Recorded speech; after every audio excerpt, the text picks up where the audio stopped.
All right. I am sitting on the screen with Blake Koch, and he is the CEO and founder of Filtertime, which is an incredibly innovative company, in my opinion, from a standpoint of finding a market of, again, everybody needs them, air filters, and building out in my opinion, a modern marketing strategy for that with a subscription base and all kinds of amazing things. But Blake also has a strong background in the racing community. And so that's why I wanted to reach out and have him on here because it goes hand in hand, filter time and the racing. So first and foremost, Blake, thanks so much for, coming on and talking with us. And, we were just talking about you're in your headquarters, but how's the morning going so far? Yeah, it's going good. And yeah, I'm glad we connected, Chris, and invited me on your podcast. It's always fun to talk racing and business, right? So if I can do that in the same setting, Yeah, man. I know I'll enjoy it. But yeah, morning's going good here at Filter Times warehouse in Mount Holly, North Carolina, and just trying to grow, man, trying to build a great business. Yeah, no, absolutely, man. And that's what's like, it's so cool. It just seems like you are a driven individual. And again, this is like the first time we've talked, but just following you from, again, all of the different YouTube content that you can find on yourself and other podcasts or other interviews and stuff. You're just a very driven person, man. I guess, tell me a little bit about that. Like you're born in Florida, right? So like your whole upbringing, man, what is like what shaped you, I guess, as a youngster? Man, yeah. So I was born in Daytona Beach, Okay. actually, Makes right next sense. to the Speedway at Halifax Hospital. Moved from there, I think, like when I was 2 years old to West Palm Beach. So Okay. I grew up in West Palm Beach, and I don't know like what shaped me other than I lived with my mom primarily growing up, and she was such a hard worker and made me work for things, and nothing was given to me. And I remember being in like fifth grade and starting this little trash valet service in our quadruplex where I'd go to the doors and collect people's trash and bring them to the That's local awesome. dumpster. And like, I don't know, I always just liked business, I think, from a very young age. And I also liked racing, right? I Yeah. raced dirt bikes from the time I was 9. I started when I was 9 racing dirt bikes, Yeah. all the way till I was 18, before I went to college and started racing cars. So always been driven with business and competitive with racing. And yeah, I don't know, man. I'm just super goal oriented and super competitive. I was gonna say, yeah, very the competitor in you. You can just hear that, like, and even from like being, doing the valet service. Like, I remember being a youngster, and I never had like ambitions of being an entrepreneur. And it was just kind of like, oh, I think I've always been doing this, but it was like similar. We used to go buy like warheads and then go like flip those on the school bus or the playground and stuff like Yeah. that. So, it's sick to like hear stories like that as a kid, and so okay, growing up in West Palm Beach, were you like near Jupiter by chance? Yeah, pretty Yeah, close. nice. From Palm Beach Gardens. Yeah. Yeah, cool. My family, I've got some family from that area, and my uncle was actually a motorbike cop and a sheriff for like West Palm Beach County and stuff like that. Okay. So beautiful spot, man. I mean, so you got into dirt biking early on. That was one of my like big questions too, because I love motocross. And Florida is such a hotbed, obviously, just with training grounds and people coming out of it. What led you into motocross? Like, I mean, was it like, did you get like a quick like little 50cc or like what literally got you onto wheels, man? Yeah, when I was 8 years old, I went. My uncle had a hunting lease, and I wasn't a hunter, right? And I went there with my cousins, and we hung out, and they had a dirt bike there. It was a PW 50 Yamaha Mhm. dirt bike, and I think I just rode that thing in circles for 3 days straight, and just like it was my first time feeling like an engine or a motorized vehicle, and they couldn't get me off that thing. Like they'd all go hunting, they'd all go do fun things, and I just stayed and did like a circle around these trees on this dirt bike for days. That's And sick. after that, I don't remember like what month that was or anything like that. I just remember I wanted one for my birthday or Christmas. I still can't remember, but I got my first dirt bike for one of those, birthday or Christmas. I was 9, and I got a PW 80.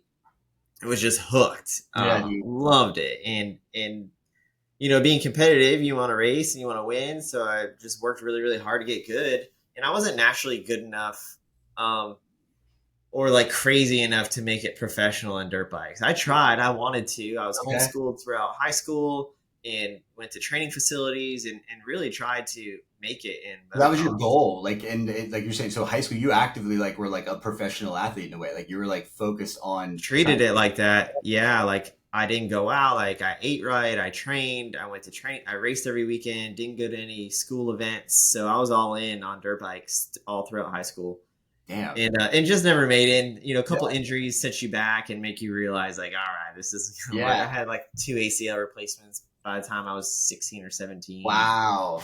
yeah, so it's like I just knew I wasn't gonna make it. I didn't have it. That sport is so difficult, Yeah. and like you can't just be okay at it. You have to be literally like incredibly great at Yeah, it. like Hayden Deegan and Jeff. Yeah, they're just different Lawrence, levels.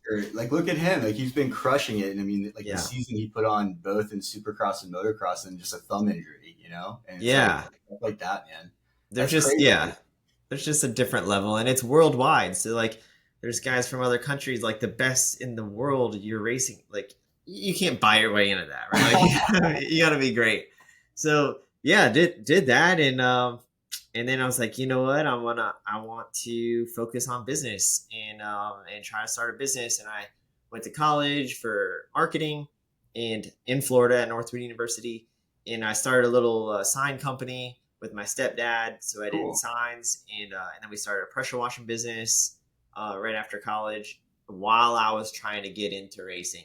And Yeah. then I had the opportunity to race for a living and moved to North Carolina when I was 24.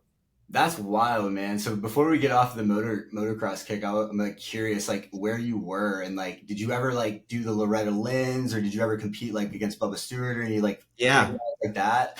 yeah, for sure. I have pictures of me on the gate with James Stewart, and I Oh went my to Loretta's and 125 B class at Loretta's. So I went to sick, Loretta man. Lynn's, raced. I didn't do well, um, maybe top 20. Oh, Don't dude, really you were remember. I there. remember crashing and hurt my hand pretty bad in the first moto. So the second two were kind of hard. Yeah. And then, but speaking about my Loretta's, my son 3 years ago finished 11th or 12th overall at I Loretta's and followed had you like on a top social, 10. and I was gonna ask you. I Yeah. remember seeing you post something about that, and like I just ruined up from like Instagram, and so that's sick. How old's your son? I think he was seven, Nice. 6 or 7. Yeah. Yeah, he was good. Like he was legit. And I just know how dangerous it is, man. And I just Well, I think never he got pushed it. hurt, right? I think I saw like he broke Yeah, his he arm. broke his arm. Yeah, Yeah. he got one pretty bad concussion, and Damn. we treated it right. My partner Dale Jr. is big into concussion Obviously. protocols. Yeah. Obviously. Yeah. So the first thing I did when we were at the track, we were leaving, and I knew Carter was dizzy and throwing up and losing some vision, is I called Dale, and he hooked me up with like a specialist to see Carter, and we Yeah. treated it well. He couldn't play video games for like weeks, couldn't watch TV. Just yeah, I it was remember that. wild. I've had a concussion once, probably around that age too. And I vividly remember what you're saying. Like you can't look at a screen, right? Like it's Yeah, just you want to fall asleep all the time. Like, yeah, absolutely. Like reading, what Dale went through, or like even like Sidney Crosby from a standpoint with just head injuries. Like those two have really like just led the way, and like the awareness of it. Obviously, CT in football, but being a 6-year-old and 7-year-old, and just like how as a dad is that, man? Because I have a 3-year-old, and yeah, he's fearless. Like this kid, like he doesn't just want to watch motocross racing. He wants to watch Travis Pastrana and them falling and getting hurt. So I'm like, yeah. dude, we're going to be in the hospital a lot. But like as a dad, how do you handle that? Yeah, I mean, I like living life to its fullest, right? And I never want to shelter my kids from doing something just because it's dangerous. So if they want to do something, I'm going to give it my best effort to teach them how to do it properly, or give them the resources, or be around the right people to teach them how to do Right. it properly. And dirt bikes, for instance, if you can learn good form and good foundation and how to ride properly, it's a lot safer. It's Yeah. really dangerous when you don't know what you're doing, or you go to a track around people that don't know what they're doing. So I strategically had them around the right people. We go to certain racetracks and certain racetracks only. Like we're not going to go trail riding in the woods where people are going different directions, right? Yeah. So yeah, I mean he learned the fundamentals, and I have a lot of great connections I in was going to say, motocross too. Of like we got to go every week. We went up to Dax and Bennick's house, and he's pro now, and the Deegans would be there riding, so Carter got to ride with them, and Dang, man. And a good coach, Gavin Graysick, was Carter's coach on a dirt bike. Who was coaching Deegan and Wow. Jackson at the time. So like I had a lot of good connections because when I was racing cars, I know we're skipping around a little bit, but my Yeah. trainer in my last 2 years of NASCAR was Alden Baker, and Oh, wow. Alden Baker is like the best motocross trainer in the world, No right? So way. like, yeah, I got to meet like Zach Osborne and become friends with him, and just met a lot of people through that to help with Carter. That's sick. Is he still riding bikes or is he kind of gone on? No, yeah. He we went all in, man. We lived in a camper, like we were living at the Wow. training Yeah. facilities like Moto X compound south of the border. And I was like, I'm also trying to build a business too, and I have a daughter, and I'm like, man, we're kind of going overboard. I was starting to get kind of hard on him too, of like just taking it too far. And I just remember Sure. being like, we need to step back. And Yeah. I was like, Yeah. Carter, do you want to like do something else? You want to try something? And he's like, I don't know. I want to try to make it to Loretta's one more time and then maybe play football. Cool. And yeah, and then at the regional in Florida, he broke his arm real bad. So then Yeah. we got to take like a couple months off, and that was the beginning of football season. And I took him to a Panthers game, Nice. and he was hooked. He wanted to play football. So he's Heck yeah, actually man. been playing football ever since, playing at That's Pop really cool. Warner. He's trying out for seventh grade football team this year. So Okay. yeah, he's into football. Let's go, man. That's so sick. So, I guess like from you being in Concord, like I'm trying to like be familiar with the school. Like I know where my wife went to high school. I forget the name, but like there's like Cannon School and all of that. Like where, like I mean, again, he's young, but like where would you want to see him play like football or like grow that talent in Charlotte, man? Because I Dude, feel I like know nothing about football. I yeah. know nothing about football. I know everything about racing. So You're like, hey Dale, can you holler at Coach Biggs for me? We've got to talk really fast. Yeah. yeah, no, I mean, I'm like 5'7", 140 pounds. Like he's not gonna be a big guy. Hey, I'm the So same boat, man. Like I think of that too for like being like my kid. I'm like, because I grew up playing baseball, like anything, and I'm like, I knew at a young age, like, because playing baseball I was left-handed, and I wanted to be Derek Jeter, and they're like, well, that doesn't work. You're left-handed. You yeah, get. I was like, well, dreams dashed. So like at an early age, I was like, okay, well, it is what it is. I'm gonna just take it in stride and learn, and I think like it's cool that we all went through those things because now we can like instill certain things. Like my dad was amazing in the way he, led me, but he also was busy as hell and traveling a lot. And I think like seeing the fundamentals and what you could add to like your son to the point of like dirt biking, like my wife's like, absolutely not. I'm like, well, again, if we have the right approach, bikes, tracks, trainers, coaches, all of that, sure. Football would be another story. I don't think I'll ever get her to agree to that, but like I think yeah, that, he's 3, so hopefully within the next handful of years, the safety with helmets and all of that. But like I agree. I want to live life to the fullest, and if my son wants to do that, we will. But he's like going to be small, so he's going to either be a running back or a flanker, like wide receiver. And I got lit up in football back in the day, being tiny, and I was like, I'm good, I'm good. yeah. But dude, that's sick, man. Yeah. So okay, let's get back over to your career. So after dirt bikes, you said you partnered with your stepdad into a couple businesses and through college. Like, what got you into like stock cars or like four wheels, man? Like, I mean, you went from dirt bikes. Like, yeah, what was that progress like or process Yeah, like? so my stepdad Tim is like a motorsports addict, right? So if we're not racing something, he's freaking out. So when we stopped racing dirt bikes, which he was like the main dirt bike guy, like he's the Cool. one that helped me progress in dirt bikes. When I stopped racing dirt bikes and went to college, he didn't know what to do with life, right? So he actually bought a race car in Florida called a Pro Truck, and they Okay. raced them in Florida called the Fast Truck Series or the Pro Truck Series. And I was in college, and I was like, man, I don't really want to do it. Like, it looks boring driving in circles, and I'm kind of enjoying college. Like, Yeah. throughout my whole life, I've never even been home on a weekend to go to a party or hang out with friends or people. So, like, Yeah. I'm kind of having fun, right? And he's like, okay, well, I'm buying this truck regardless, so I'll just find someone else to drive it. And I was like, well, before you do that, let me try it out one time. Yeah. And we took it to Orlando Speed World, and I went out there and drove it, and it was like, oh man, this is fun. Like this Sick. is a blast. And him and I started racing that together in Florida, and we That's on raced it like, asphalt. yeah, asphalt. Yeah, Yeah. I've never Okay. done any dirt stuff. Yeah. Okay. So Gotcha. yeah, we started racing. My home track was like, it was called Charlotte County Speedway in Punta Gorda, Florida, Okay. and that was actually Ross Chastain's track too. So him and I would race every week, but he was like 14 and I was like 20. Right. Right. Yeah. So like I'm racing a 14-year-old and he was good. Like he's Yeah. always been really good. But that was his home track, my home track, a couple of really good racers that could teach you how to race. Right. Yeah. So I learned pretty quick. That's sick. It came really natural to me. It was very much easier than motocross for me. So Do you think um, motocross helps you in that? Like from like yeah, definitely. There's some good, some bad. yeah. But like just racecraft and like Mhm. technique and competitiveness and um, having respect and just a lot of things Yeah, absolutely. change over. The thing that was the worst that I actually probably struggled with even throughout my NASCAR career was in dirt bikes, you're never supposed to follow. Like you're always supposed to run a different line. Yeah, And okay. I would get to some of these tracks and I'd be like, a short track, where arrow's not a big deal, and I try to run a different line. It's like, no, like Yeah, there's yeah, only yeah. one way around this track, and it's down the bottom. Uh-huh. Don't leave the bottom.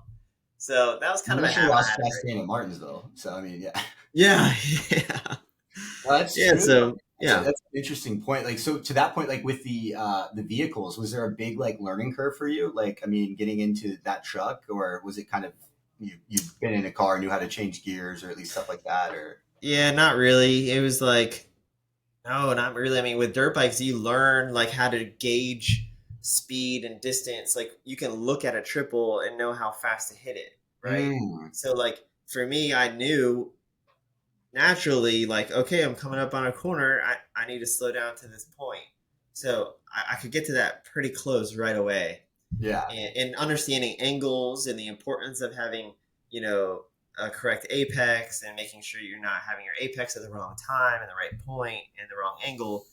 And to me, that's all car racing is like yeah, angles. Like it's right. all angles, right? Until you get to the arrow stuff, but most of it's just angles. So it came pretty natural. So I raced trucks for a year, then got a late model and raced the late model for a year, and then I jumped right into the NASCAR Yeah, K&N this is series. Camping World.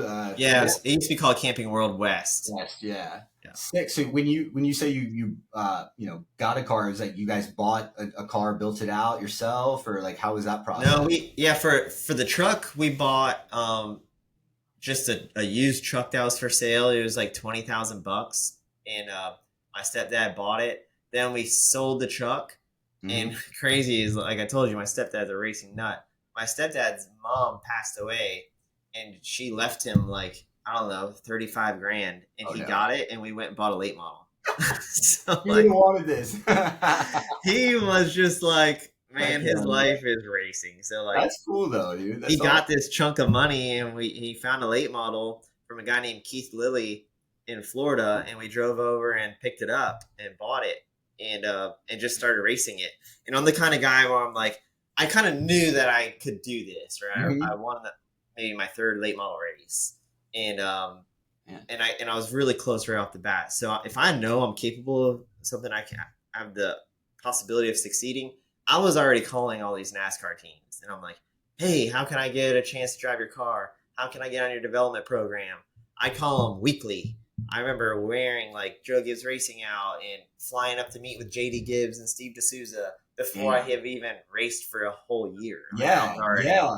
yeah, So that right there is like I think that is an important like point for just like anybody that's listening. And I know we were talking earlier about like if there's insights into racing, and I mean specifically if like you're a race car driver, like I mean it's really about you doing a lot of that work as well as like how are you being how is you as an individual going to translate to sponsors or whoever you bring back on. So it's like again hearing you do the sweat putting the sweat equity in, like flying up there and hounding these people. I mean, I feel unfortunately there's like I don't know like a just people nowadays, man. I think are very like just against doing those types of things. They don't want to put in the hard work, and I feel like yeah, the worst thing somebody can say is no.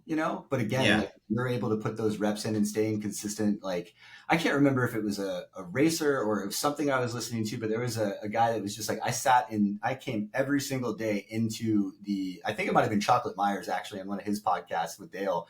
But he was like, I went into this office every single day for them to see me every single day. And then eventually they were like, all right, dude, come in here and watch or whatever. And I know that's, he's getting into the pit crew, but from a racing perspective, like, I mean, yeah, just what like advice would you give young racers like that? I mean, you're not even a full season into racing, but if somebody has that passion and wants to do it, what are some of the best steps? Yeah, well, if you like, for me, I didn't have family money, right? Like I said, like 30 grand was a big deal. Like that was a lot of money to us, and we could barely buy a race car, and we raced like 10 times a year.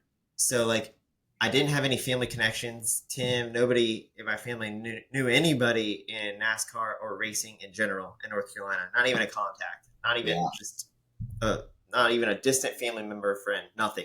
But you just So, knew, you're like, I got to get up there because obviously it's Mecca. well, I So Googled it. I Googled how to become a NASCAR driver, and quick. like Google told me about like development programs, and I learned of like, okay, it sounds like you can get signed as a development driver, and if you do good, you can make it in a NASCAR. So I just started calling all the teams that had a development program, which was That's like quick. Richard Childress Racing and Joe Gibbs Racing and Roush, I think. And the one that took me the most serious was Richard Childress Racing. Mike Dillon, he actually called me back and he's like, "Hey," and this was the turning point. Was I wore those guys out every week. Mike Dillon and Steve Portengay. Steve Portengay was the crew chief for their K&N West Series team. And I was like, "Hey, just did my late model race. I finished second, or I finished fifth this week," and just let them know every time I That's cool. raced. Yeah. And if there's ever an opportunity, and finally once I called, and he's like, "Hey, Blake, we're actually like, if you fly up here, we'll let you run our backup car in the championship race. So it's a close race to the shop. We'll bring two backup cars for David Mayhew. So David will have his primary and his backup, but we'll bring a third car for you to try and test and see how you do."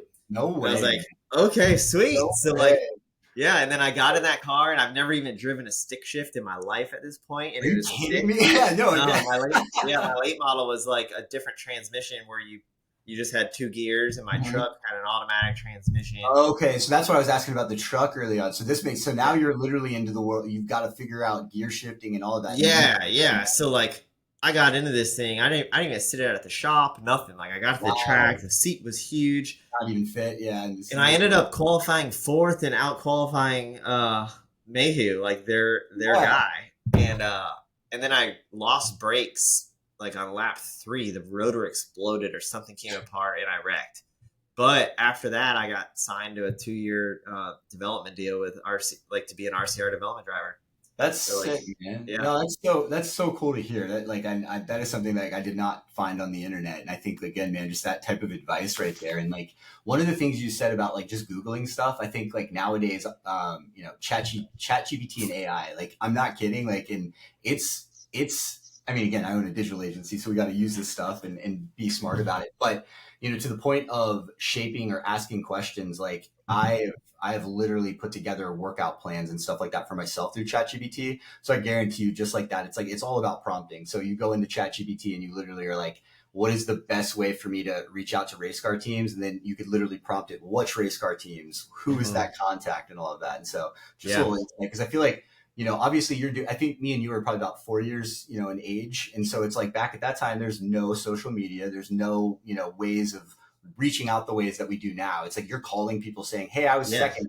Now people could literally tag every one of these guys you said in the team, and you're like, "Check out my footage of me finishing second." So it's yeah, wild, dude. It's a different time, and again, I think like that hustle that is maybe I think where people lack nowadays a little bit, just from things are super easy to do. But I think that translates really well into today's world. yeah. So no, that's sick, man. So after you do the RCR thing, what was next steps? Because I know you did some Xfinity stuff. You had some Levine Family Racing things, and then headed into the Filtertime stuff. I know that's a large little chunk there, but why don't you walk me through kind of like the Xfinity and all of that stuff? Yeah. So when I did 2 years after the K&N West Series or Camping World West Series for 2 years, I got an opportunity to drive in the Xfinity Series.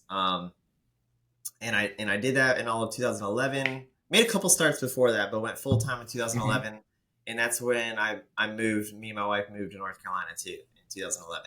So until 2011, I was pressure washing roofs Monday through Thursday, and then flying out to race. Like I talked Damn, about owning that dude. business. Were you And doing that then all on your own though? Funding your own? my stepdad, me and my stepdad owned that business. Yeah, we had one truck. We just had one truck. Well, no, I meant like, were you funding your plane tickets, or would the teams hook you up with that kind of stuff? I'm just like curious at that level of a race car I drive, like, because that's a lot of money still too, you know? Yeah, I think I had to pay for my flights out there. Yeah. Yeah, but then if I'd get a percentage of the purse, so Oh, word. I'd So make a you little were money to pay for it. were you flying like in at this point, like for some of these like little fill-ins or spot places to race? I mean, was what series was this? This was Xfinity as well, No, or this was the K&N West. When I raced Xfinity, I had moved to Charlotte, and okay? then the teams have like there's charter planes, and you hop on a team plane, or I'd call a buddy. I'd be like, "Hey, you got an extra seat?" You know. Just go down Poplar Tent Road and jump at the private airport. Yeah, yeah, exactly. Or Statesville. So Yeah. it got a lot easier when we moved to North Carolina. Heck yeah, But man. throughout my NASCAR career, it was very non-traditional. It was like I got to race my rookie year full time, and then in 2012, I had no sponsor, no ride, no anything, and I was starting parking. So like you Yeah, go and qualify for the race, you park because the team didn't have any tires or pit crew or sponsorship, and they but they're building up a part of the purse, right? yeah they're making money to be able to fund their other car that is Right. actually racing, Yeah. and a driver has sponsorship for, and I would get paid pretty good, like a couple That's grand to go run a couple laps, and to me that was like a lot of money. And I also was driving Trevor Bain's motorhome for him um, throughout that year in 2012. So he was no a way. really good friend of mine. He knew I lost my ride and I needed income, and it worked great because we were really good friends. So he'd pay me to drive his motorhome to the track, and then I could stay with him. That's So him and sick. I would stay together, and then I would spot for Michael McDowell in the Cup Series. No way. I So didn't know I'd that have either. like three sources of income on a weekend. I'd start and park for the Xfinity Series. I would drive the bus, and then I would spot for McDowell, which those two were like my best friends. That's So pretty sick, man. yeah, That's actually really cool. Yeah. and that was Michael. the year my son was born, and we just bought our house. My wife was pregnant, and I lost my ride. So like 2012 is when I had to go and figure it out. Yeah, Yeah, I man. was up here, no family, on my own, like had to make it work. So the sponsorship thing is always like intriguing to me, and I think like people that are in racing kind of understand it, but like outsiders in a way, like they think like, oh, the sponsors are on the car. Like, I mean, in racing, yeah, there's certain teams that do have great relationships with brands, but a lot of it is relied on the driver to bring sponsorships. Like, I think what is some like challenges you see with that for people? Like, I mean, again, like yourself, like if you are bootstrapping this all yourself, what are some ways to maybe generate sponsors? Or I guess also with that, it's like as a person without a sponsorship, like, I mean, how do you try to generate that? And is it maybe just doing all three of those things? Yeah, You're out there and about, you know?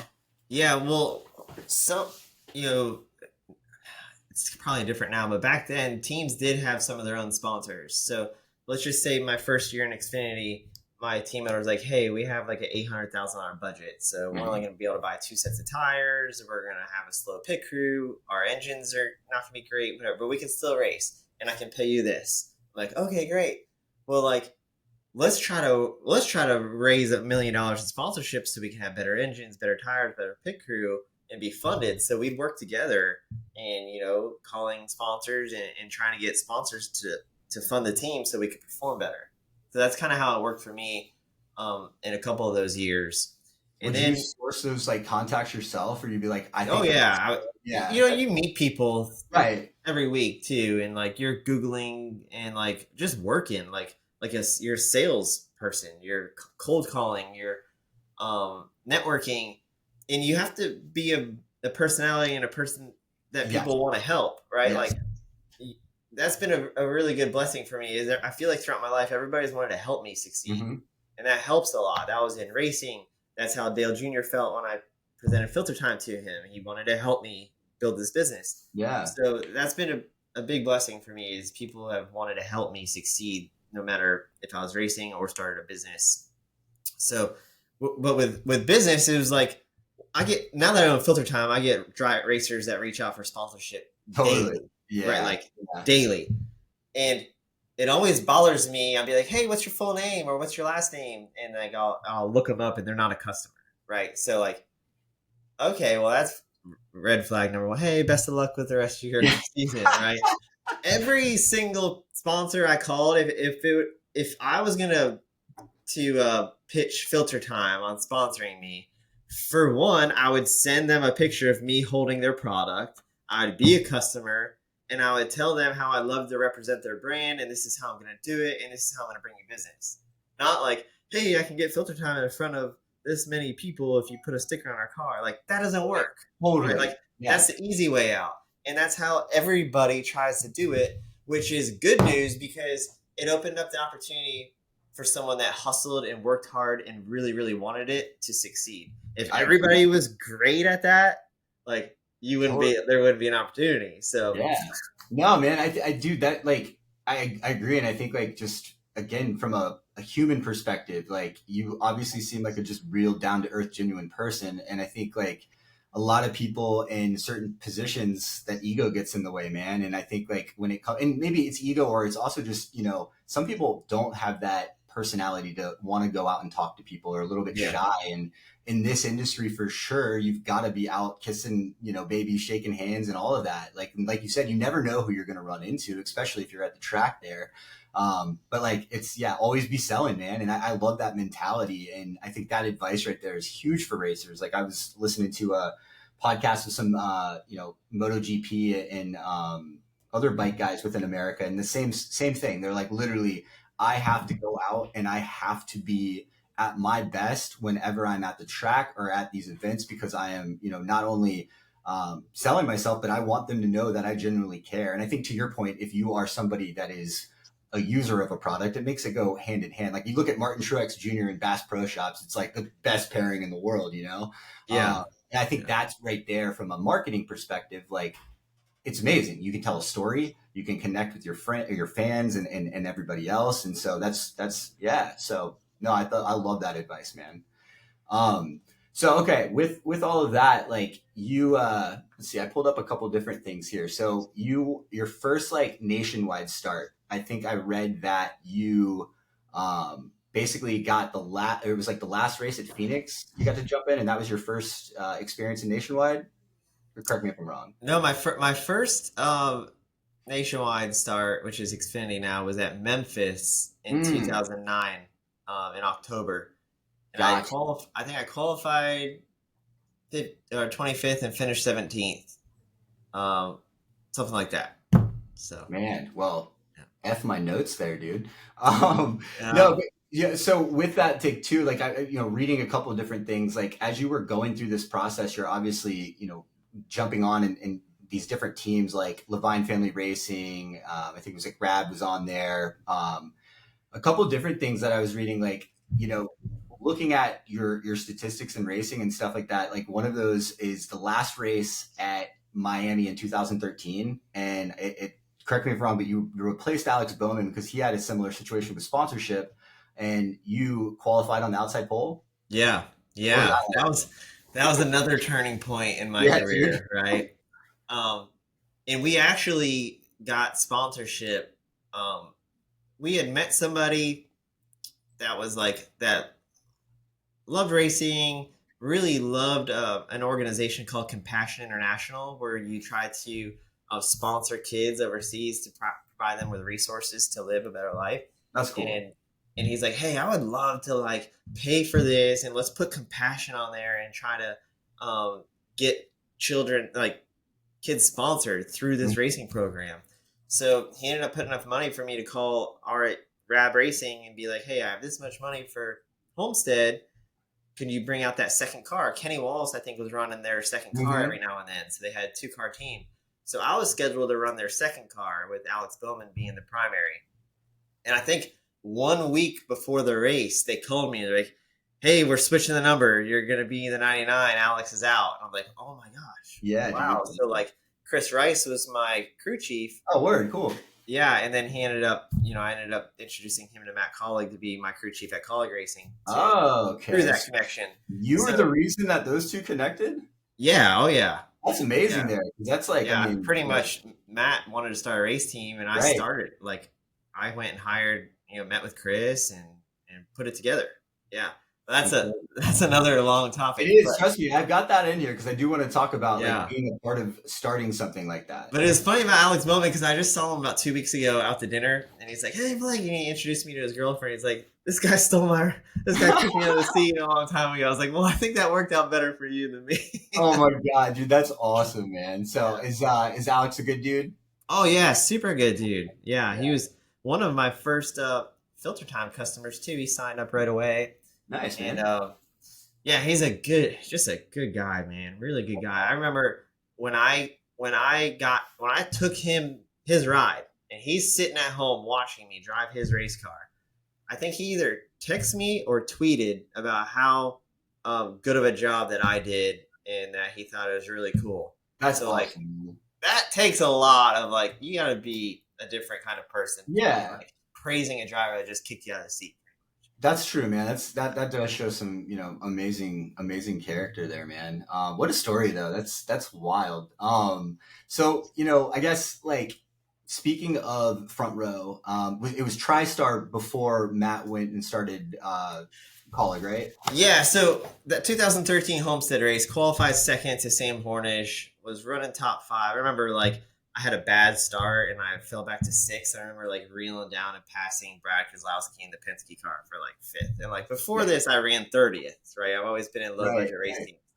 So like after that race, and it was good timing because the off season starts. Like everybody remembered you're only as good as your last race, right? Well, for me, my Yeah. last race lasted 3 months because like there's no other races. I got a call from Mark Smith, or I got a call from Front Row for me to drive their Cup car a few times. Got a call from Mark Smith. He wanted to hire me to drive. I would be starting parking the majority of the time, but they had some Hmm. sponsors for me to race. So I actually got a job. Like I got hired. I got a nice salary from TriStar.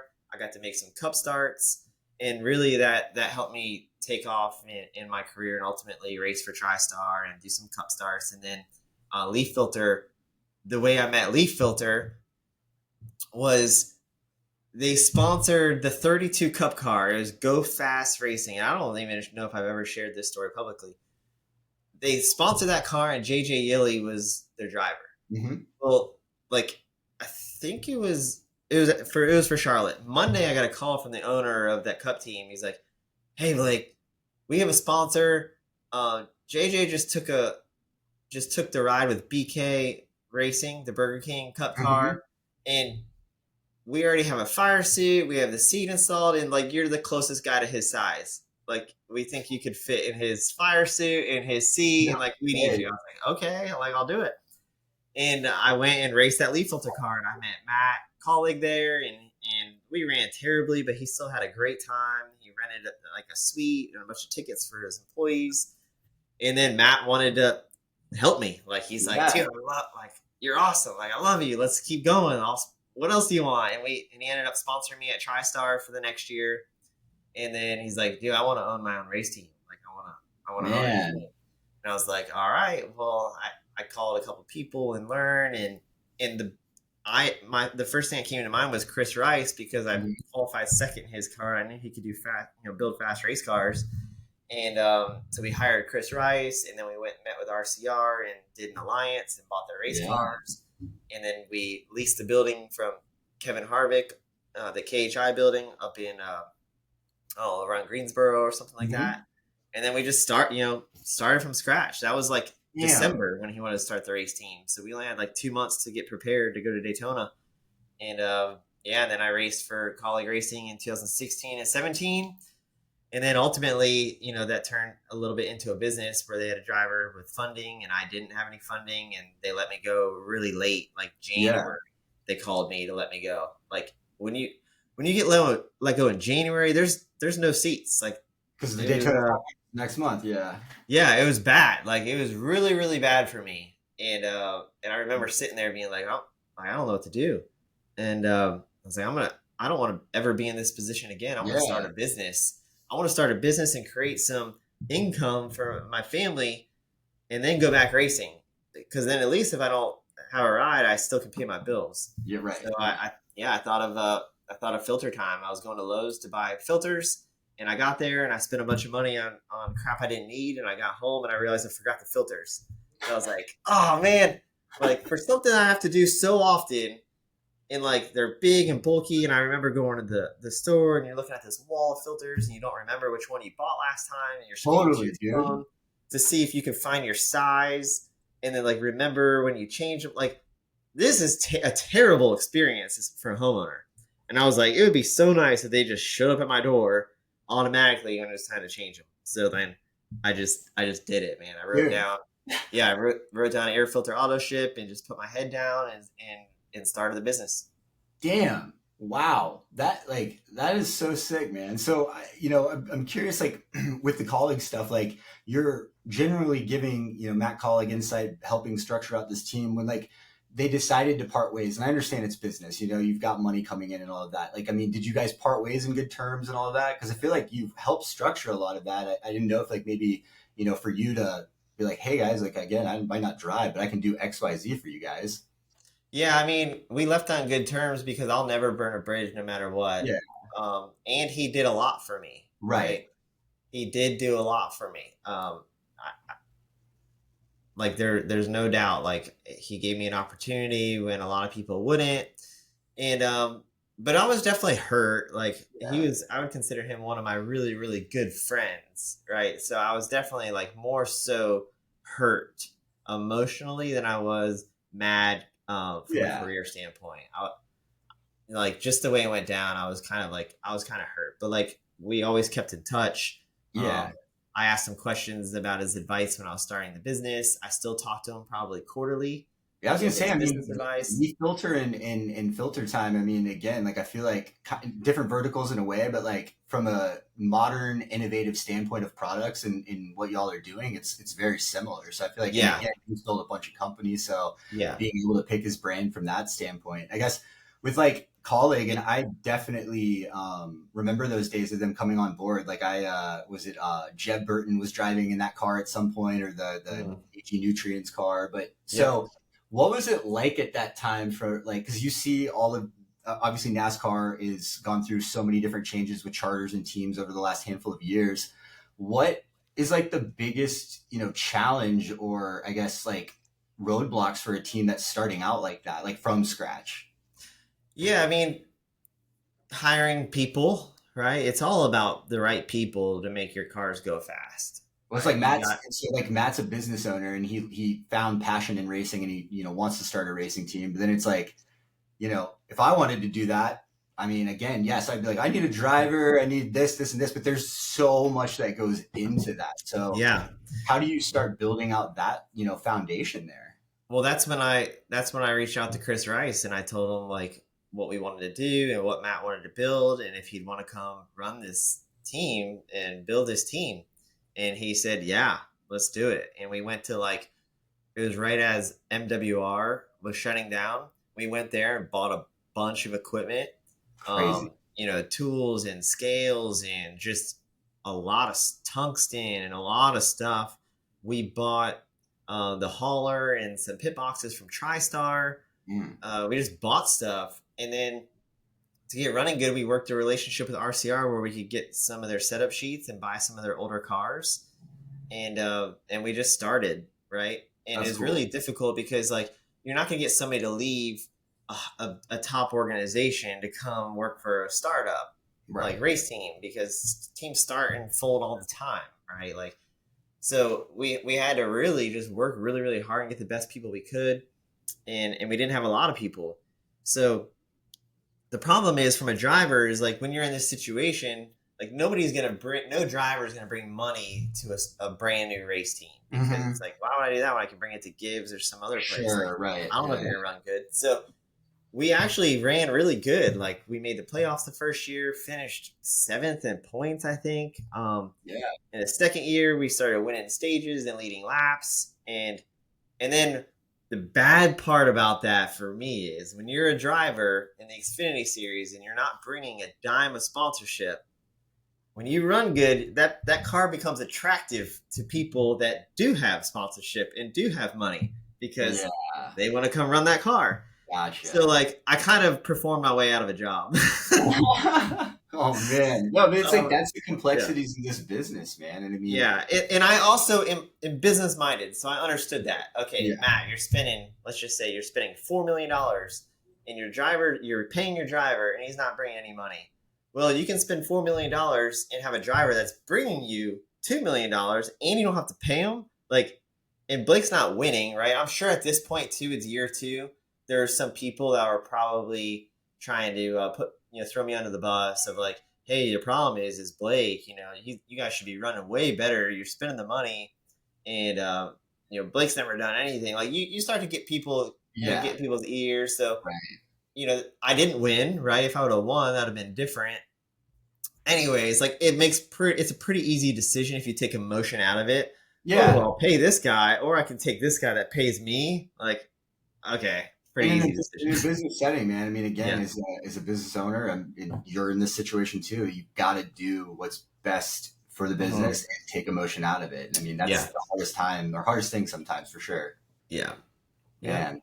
So filter time, dude. So when you were at Lowe's and you were, you forgot your air filters, like when you said you got back and you had this idea and you put your head down, I mean, were you like learning how to design filters? Like, I mean, how did you figure out like how to source the you know, uh, product and material? Yeah, well, the first thing I did was come up with the name, and I was like, I wrote down different names. I was like, filter time. Like, how is that available? How does nobody take in Yeah, filter time? Like, it's time to change your filters. Filter, like, how is this name out there? And I remember calling Trevor Bain. And I was like, what do you think about filter time? He's like, it's filter time. I love it. That's awesome. And like, everybody loved the name, so I bought the domain, and that was a big investment for me because somebody yeah, else owned the domain but wasn't doing anything with it, so I had to buy the domain. yeah, And once I had the name, I was like, all right. Now, what does Merv rating mean? Like, what is all this stuff? And I was like, where can I buy these filters? So I just started, Googling air filter manufacturers and talked to some in sick. Florida, talked to some in California, and then I found one in Charlotte, North Carolina, Mount Holly, North Carolina. I was like, what? There's no way. And I called them, and I left a message, and the owner ended up calling me back. He's like, "Hey, come in for a meeting."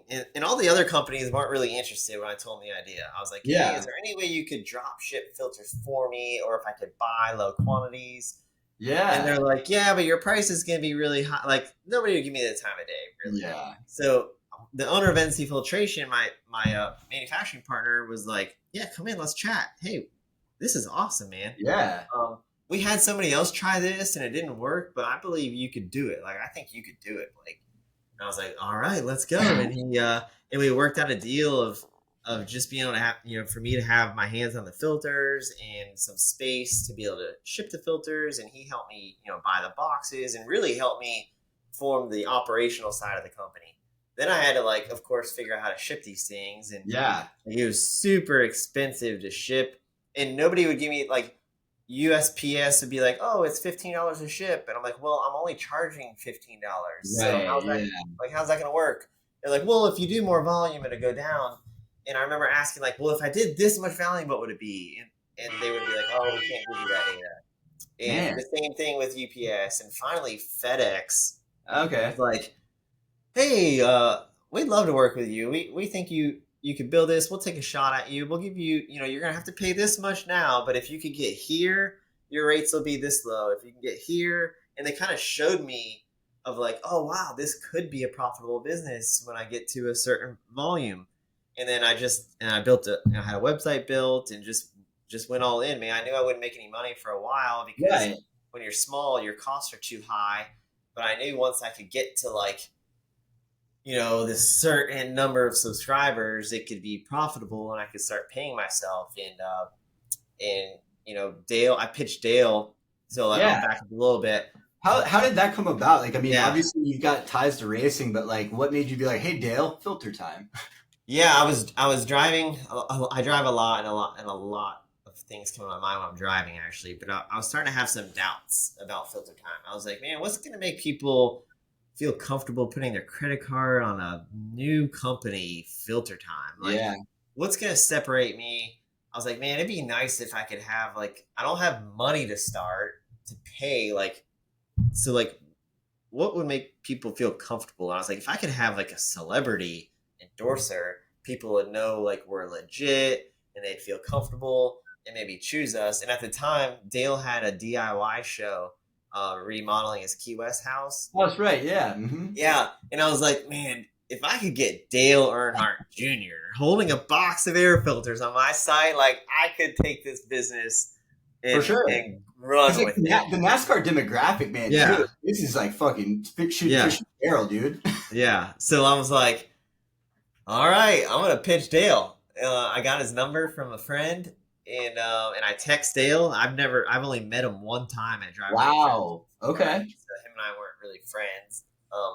I texted him. I was like, hey Dale, I've decided to put all my time and energy and passion into starting a business instead of racing. Would love to run it by you as you're great at marketing and branding. And and he's like, great, let's set up a meeting. And I was like, oh shoot, I wasn't ready. Like this was April when I texted him that, Uh-huh. and I just thought of the idea in like February, Oh and I was man. like, oh man. So I texted him and he didn't respond. I was like, I texted him back to set up a meeting. He didn't respond. I was like, oh thank goodness, I'm not really ready to talk to him. Right. So then I launched my first website in like on May 28th, 2018. And then I texted him again with a link to the site. I was like, hey man, got it up and running. He goes, Kelly's gonna text you and set up a meeting ASAP. And I got a text from Kelly. She's like, hey, can you meet Monday at the shop at 9 a.m.? And this was like Friday. So I Damn. don't have any time to prepare.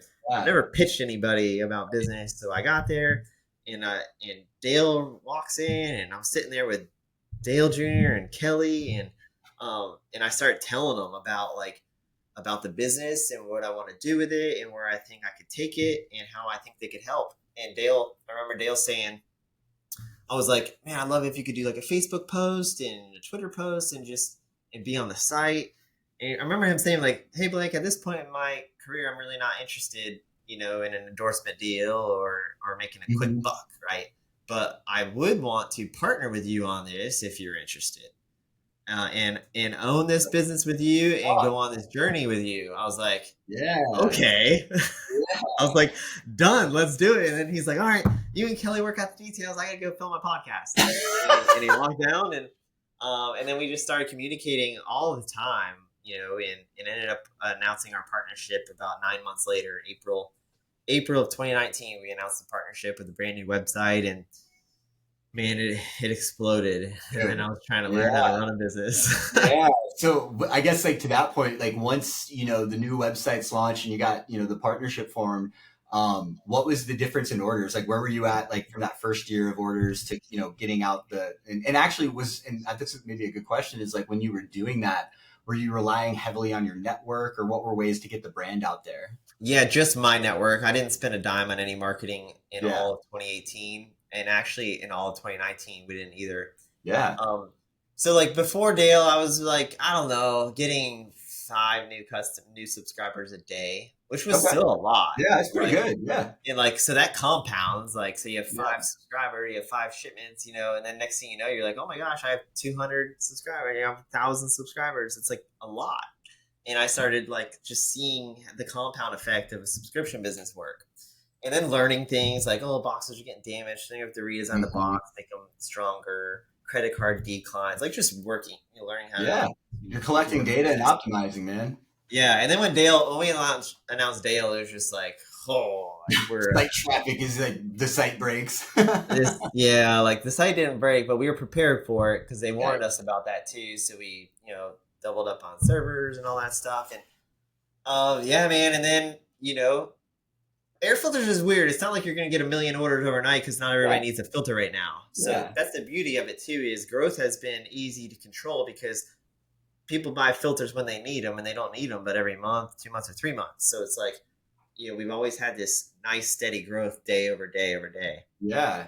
Um, and yeah, and then COVID hit, right? So 2020, a year later, we started doubling our business every week. Like Damn. it was insane. Like we would double. I'm What like was couldn't the even keep up. what was your like business strategy at that point just to do it? Or was it just honestly the announcement of Dale and the partnership? Oh, well, the announcement of Dale and partnership was a year earlier, April of Mm, 2019. So we right. just Okay. used Yeah. we weren't spending money. We were just using his like social media to gain traction. And Yeah. I'm pretty sure we were on Justin Allgaier's car in the Xfinity Series in 2019 too. That got us a lot of customers. And we didn't want to grow too fast either, right? It's my first business. We want to make sure our customer service is great, our product and our quality is great, and just make sure we grow steady and keep everything really, really good to have a long standing company and a good reputation. And then, like I said, March 2020, when COVID hit, which also NASCAR did the Oh, like bro, that again, I feel like they yeah, picked up. It was the best thing they could have done because, like, yeah, to me, honestly, like, I, from a racing perspective, still followed it and all that. But as soon as that kit came on, I was like, wait, I got to buy iRacing right now. yeah. Like, this is sick. Yeah. So when they had no real racing, well, not real racing, like actual racing on TV, um, Dale drove the filter time car That's live on right. Fox. Okay. Yeah, dude. So Okay. like you're talking like COVID hitting, Dale Earnhardt Jr. racing again in NASCAR virtually, but in a filter time car, and then it was a side by side finish for the win at Homestead with Denny Hamlin, and it was like I don't even know if I could sleep at night. Like it was Dude, just like that I remember it was like that was and like I the had moment. no employees at this time, so Oh wow.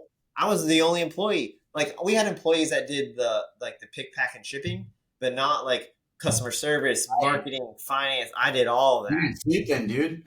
Yeah, yeah. So like I actually got to hire my first employee October of 2020, Wow. and then she helped me with customer service, and now she's grown within our business, and she's our VP of operations. So it's pretty cool. That's rad, man. So since then, what we're 2014 now. How many subscribers do you guys have? Yeah, we don't share that, and the reason Oh, why we okay, don't cool. share Forgive that me. is Yeah. because I don't like I don't some people think we're really small and they like to support a really small business, and some people think we're really big and they go with us because they think they think we're big, and they trust that. So like I kind of like I appreciate everybody that. to Yeah. wonder what size we are. That's sick. Yeah. Okay. I like the mysteriousness about that, man. That's cool. So what in regards, I guess, with COVID, like this is something that I feel like with our agency, I mean, digital just we knew digital and we knew the explosion in digital was coming, but it was like COVID expedited all of that, obviously, because just the patterns I mean, I never ordered Uber Eats before then, and it's like now I'm subscribed to everything, and I feel it's kind of like the perfect storm for like a subscription based model. Again, Dale jumping on esports, and you already have this momentum. So with like filter time and moving forward here into the future, do you guys have any like? Well, actually, let me ask you this: with the sponsorships with racing, where do you find value as a brand sponsoring a race car? Because I feel like I've actually seen a couple different teams over the years. I'm like, why the hell is that person sponsoring that car? And again, I understand it, maybe they're friends or whatnot, but where do you think that as an owner now you would find value in a race team, and maybe why should brands not use that area to go into? It's a great. I like being on a race car because most of our customers are race fans, so it's cool for them. They use filter time. They see filter time on a car. We're reinvesting back in racing. That's where I see the value of our current customers and subscribers to stay relatable. Right? Oh yeah, that's why I support filter time because they are in racing. So that's really important to me of why we're in it year over year and stay in it. We don't have to do that because we already have Dale Earnhardt Jr. Right? Like there's no bigger and Oh, sure. Yeah, no. there's no bigger. So like, Yeah. but it's important. It's important to me to see our logo on a car sometimes. And we Yeah, sponsored dude. Kenny Wallace a year ago too, and he did the Cars Tour late model race. So That's Kenny awesome. Wallace drove the filter time car. We got a lottery turn out of that from his social media of Yeah, just what a like, character! His social media, man, he's a character, dude. yeah, he was awesome. So we really enjoyed that. And then I'm also working closely with a young driver named Logan Clark, and his family owns a heat and air company in Virginia called WG Speaks, Oh, and cool. like he reached out for sponsorship, and we haven't made anything really work yet, but we will because like if when their company starts buying filters from us, like it makes sense. That's how it works. It's business to business, and like, and then it's fun for us to sponsor a race car I love and him be that. the driver because we do support him and he's helping bring us business. So it works. So we're trying to figure out something with him on a small level in the late model series. Oh man, that's so cool. Yeah, that I feel like from a racing perspective, being able to like help out to your point, just the way that you grew up and saw and were helped out that way. Like one thing that I did not know about you until I did research was that you are a racing coach right now, actively, right? And so Yeah. like how the heck do you balance your life right now? Like, and what is the driving side, like coaching side, like entail? Yeah, I'll be honest with you. I've been battling with that for 5 years of balancing it. I'm like, man, I still feel like I haven't gone all in on filter time. As weird as Hmm. that sounds, I feel like I've only given it 50% of my time and my effort. And then the other 50% is to coaching. The Yeah, beauty of that is that I get to get paid to be a coach where I don't have to take as much money from filter time and I can continue to hire people that are better than me to grow the business. So, totally, man. but I also am like, man, I kind of need to just stop coaching and go all in and be here all day, and also being able to have weekends with my kids and my family. Because right now I'm working 7 days a week. I'm at Man, filter time Monday through Friday. Yeah. yeah, are you going to the track on the weekends? Like, I mean, No, is I that like used to in 2018, 2019, and half of 2020. I was at almost every race as a okay? coach. Yeah, and building a business. But that was during the time where I couldn't even pay myself a dime from Filter Time. I Yeah, got my first paycheck in January of 2020 from Filter Time at man, like $1,000 a month or something like that. So it dude. was like it was a while before you could pay yourself when you're starting a business. I'm sure you know. Oh, You're I was gonna familiar say, with yeah, get in it. that boat, man, for sure. But Yeah. again, you believe in something and you're passionate about it. Like once you're able to start seeing that, it's the sweetest thing in the world. Yeah. And the way the coaching, I think your question is how I got into coaching. And Matt Tift signed on with RCR for 2018 in the Xfinity Series. And he was really excited to be kind of affiliated, like my teammate when I was at college, because we had an affiliate, because I had the reputation of being one of the hardest working drivers in Hmm. NASCAR. Hardest working guy. Always in the pit box, watching cut practice, studying, just working my butt off to be the best.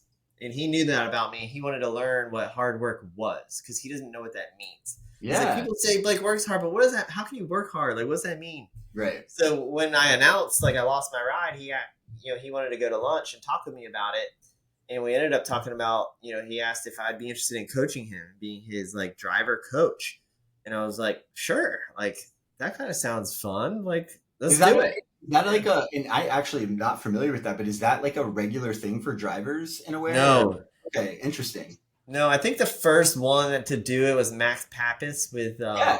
with Austin and Ty Dillon back in the day, and then he's been with William Byron since William Byron started. And then you have Josh Wise, who Yeah. has Okay. really he started with Eric Jones at Gibbs, and then went to Ganassi, and then now is Chevrolet's driver coach. He's the coach for most all Chevrolet drivers, and has really Okay. scaled his business. And then there's me, So for you, and that's it. and then there's me. So with that, like you don't have to be affiliated with like a manufacturer, or whatever. You could just work with any driver, Yeah, or because it's not my business or my yeah. primary source of income. I do it. So when I was at the track working for Tift, and Jeff Burton saw me, and Hmm. he saw Matt Tift's, get better, and then he saw me on top the hauler wash. He's like, "What are you doing here?" I was like, "I started coaching Matt Tift this year." He goes, "Really? I'd love to talk to you about working with Harrison. That's Harrison Burton." oh yeah. And then I started working with Harrison Burton in August of 2018 when he was still in Yeah. um, ARCA or K&N. So I went to his first ARCA test at a mile and a half, and with him through his truck career and Xfinity career and Cup career, and I'm still his coach today, No, Harrison that's Burton. cool. So it's been awesome, and now I also coach Brandon Jones. Oh So no way! I didn't Brandon know that. Jones in the Xfinity series. So I have Very two cool, man. drivers, and that's it. That's enough. and it's Yeah. Brandon Jones and Harrison Burton. I had 5 drivers at one point. I was coaching. Wow. Well, dude, I mean, even kudos to you for balancing all of this. And just, again, I know obviously racing's in your blood, but it's like you look at what Harrison Burton's done since 2018. It's pretty damn impressive. I know he's, trying to figure out what's next right now, but like I mean, every Xfinity race, I feel like when he was in that series, I mean, he had a chance to win. Yeah. He had all that momentum. So that's really cool. It's actually really sick to hear like that is kind of a vertical. It obviously makes sense if Chevy or Toyota or Ford have those, but like from an independent standpoint, like I almost think that's cooler. Like I think like being able to have somebody that is their own, maybe they don't have all the bells and whistles that these guys do, but sometimes you just need somebody that can be your Yeah. mentor and help you out. For sure. Yeah. Somebody on your side, paying attention to you, criticizing you, like tell them the hard truths, but knowing that my intentions are only to make them better, right? There's no, I'm not reporting to the team. I'm not reporting to anybody. It's like you, and I won't, unless Filtertime folded, I needed a full-time job. I Yeah. would not go work for a race team or a manufacturer or anything as a coach. I want to be hired by the driver and have that driver relationship and be that guy to help you through it and make sure you're being the best you can be. But I don't know how much longer I can do it, man. It's time consuming. Like every week, let's just say Tuesday, I'm at the simulator with Brandon from 7:30 a.m. till 10 a.m. Mm-hmm. Right, and then and then we'll hop on iRacing on Monday nights from 8 to 10 p.m. and then again on Wednesday from 8 to 10, and then I'll go to the shop on Thursday for a 2-hour meeting. And then I have to watch practice and qualifying and race in the Cup Series, Xfinity Series. So like, there's a lot of hours, and I'm trying to grow a business and a family, and be like a great husband and dad. So I don't know, man. We'll see. I might have to go full time, filter time. I feel like what, man? Like I feel like right now you got the ability because you know how to build a business, you know how to structure that plan. I feel like you could scale this like coaching thing in a way if you ever wanted. Because I feel like to the point of the iRacing and the simulations, like how easy is that, or not easy, but how has that changed the game? And especially from a coaching standpoint, because I mean, I know it's not exactly there, but some of these simulators, I mean, you've got the feel of the track, and I mean, you can do your setups in there. I mean, has that really enhanced drivers, or do you think that's hurt them, or what do you think? I think it helps. All the data, the SMP, the iRacing, all that definitely helps you get to speed quick, and it helps you with coaching. But it'd be hard to scale coaching the way I do it now, is because there's only one of me. Yeah. And I'm not teaching these guys to drive. They're better race car drivers than I ever was, right? Like I'm not teaching them something, but I know what they're going through. I've been to these tracks. I've made these mistakes, and I can help them either get ahead of those and not make those, or realize their mistakes when they don't know they are, or just polish, right? Like, hey, your restarts, we need to get better here. Your pit road gaps are okay, but like, to be the best in the world, like they need to be here, and like little fine tuning, right? Of and also mentally, like being a mental coach of like, you have a driver that's had 5 bad races in a row. Like I've been there. I know what it's like. It's gonna change. You gotta keep your head up. You gotta lead your team. You should take your guys out to lunch next week. Like that's sick. Yeah. Yeah. It's like, Harrison just announced that he lost his ride, right? Like I've lost my ride. I know how to deal with it. I know how to rebound. We got to rebound. Here's how we're going to do it. What's the plan? Like I'm not like a teacher, right? Like a driving teacher of teaching you like, oh, if you turn your hands this far, it'll turn. Like, no. Yeah. It's more like, did you give Harrison advice going through all of this recently, or? I mean, a little bit. I mean, his dad's very smart too. Well, I understand. Yeah, Jeff Burton. So like, you're if his you coach. ask me, I'll give him my perspective, and we'll go to lunch and breakfast and talk through some things, or what are good options, how to handle it. But he doesn't really need advice through this. He's a Cup driver. I mean, he's 3 years in the Cup Series. He's done a lot more than I've ever done, and been through things I haven't been through. So I'm more just there as a guy that he knows cares about him, believes in him, and I'm here to bounce things off of if you need to. But also understanding we still have a lot of races left this year, and let's go to the race this weekend and do the best we can. And here's how we're going to do it. Here's how we're going to prepare. This is what's important. So yeah, I just kind of know where my place is at a certain time.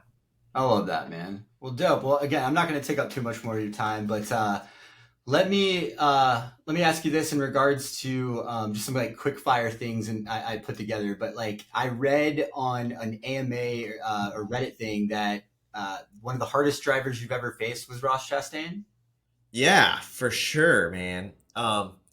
From back when I was racing trucks in Punta Gorda when he was 14 and I was 20 to the Xfinity series in my last couple of years. He's very I have a lot of respect for him. He's very very good, and he's done a really good job. This is what I think makes Ross Chastain really really good. It's easy for when you're a driver and you're in a low budget car and with a low budget team to settle and think you belong running 25th. Where I felt like when he ran some of those underfunded cars, he still raced people and raced like he belonged running up front. Mm-hmm. And that makes it very difficult to pass because Yeah. he's also very good at blocking and he's very good at making sure he's in a good spot and you're in a bad spot as far as car positioning. He's really, really talented and really good at that. He was good at that when he was 13 in trucks.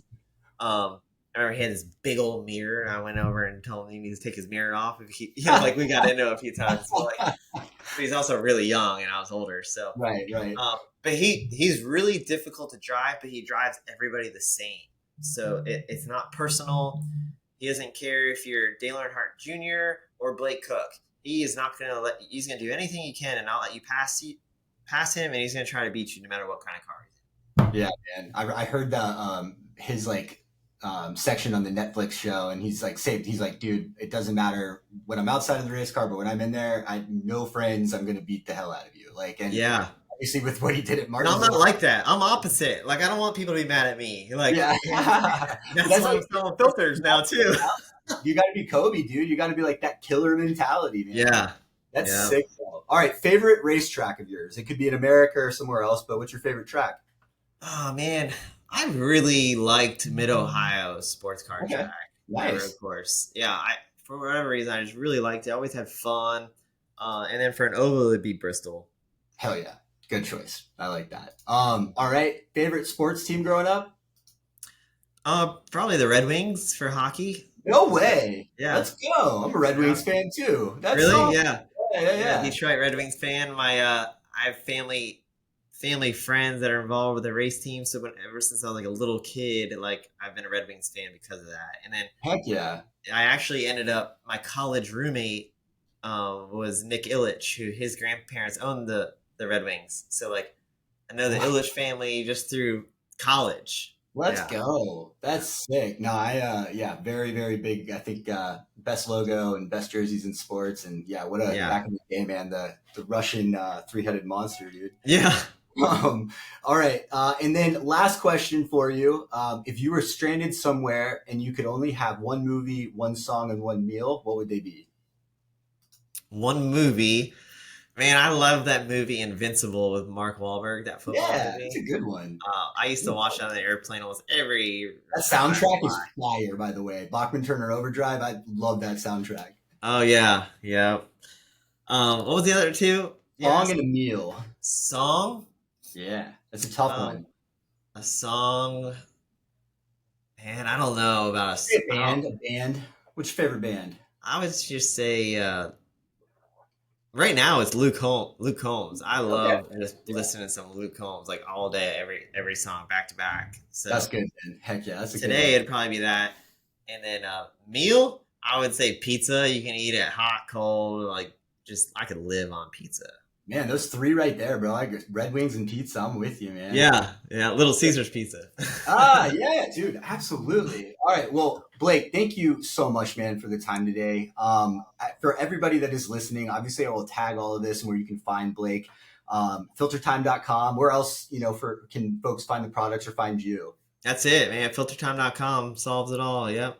Awesome, man. Well, listen, as soon as we get off here, my agency, there's literally 17 different filters in here. So we're going to hook up some filter time. And then I'm in the same boat, man. Like literally, you were like, oh, fuck, I got to change the air filters or whatever. And just the fact that you all have a model that will literally send you them every X amount of time when it's changed, is really, really cool. So kudos to you, man, on just being a hustler and a driven individual. And again, thank you for sharing your story, man. I really appreciate it. Yeah, thank you. Thanks for having me, Chris. Good chatting with you.